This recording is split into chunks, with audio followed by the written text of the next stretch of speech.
Lapel pins let you proudly show off where you've been or where you stand. From an event you've attended or your political beliefs to your professional affiliation or your favorite sports team. Lapel pins cost pennies to produce, but some are collector's items worth thousands of dollars.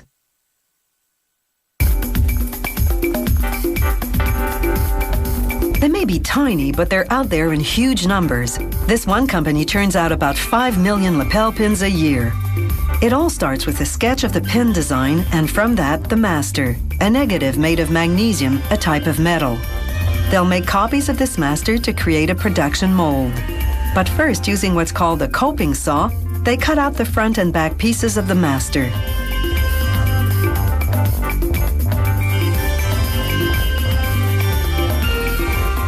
Using a dispenser about the size of a sewing needle, they glue the pieces together with epoxy.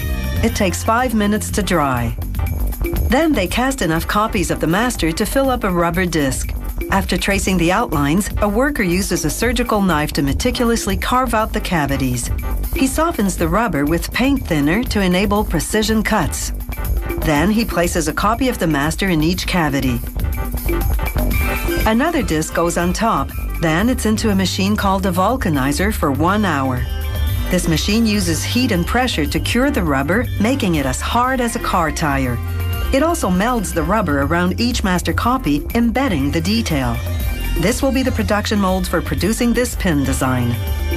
Now, using a surgical knife again for precision, they carve out sprues, channels that during the casting process will direct the flow of molten metal to the cavities.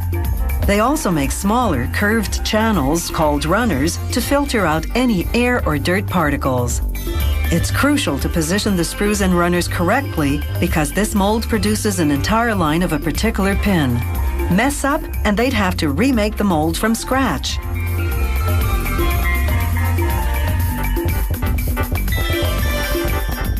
Next, they insert a centimeter-long brass tack called a post into each cavity.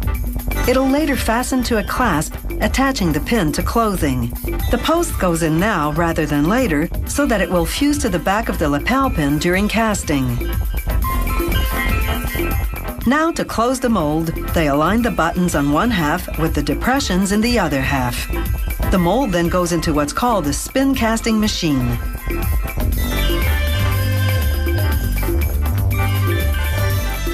Using a cast iron ladle that can withstand the fiery temperature, they pour in molten metal, either pewter, zinc, or a tin alloy.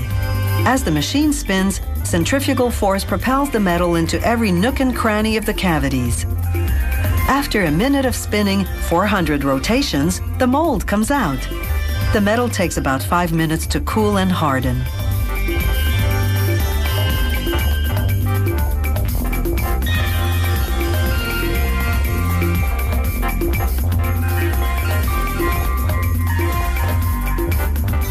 The factory remelts the excess metal for the next batch. Next, a brass clasp called a clutch goes onto the post. Now the lapel pins go for an hour-long wash in soap and water and abrasive stones. The stones smooth out any rough edges.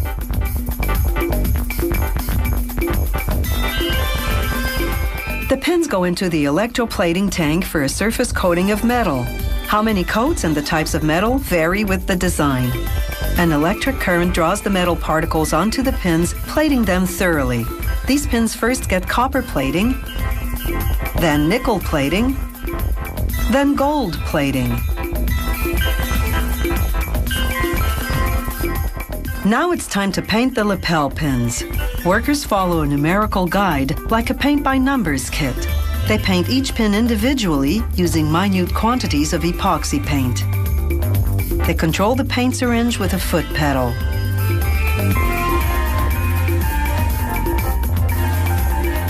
Once the paint dries, a machine called a pad printer gathers up ink and stamps on the tiny details, the ones too small to paint by hand.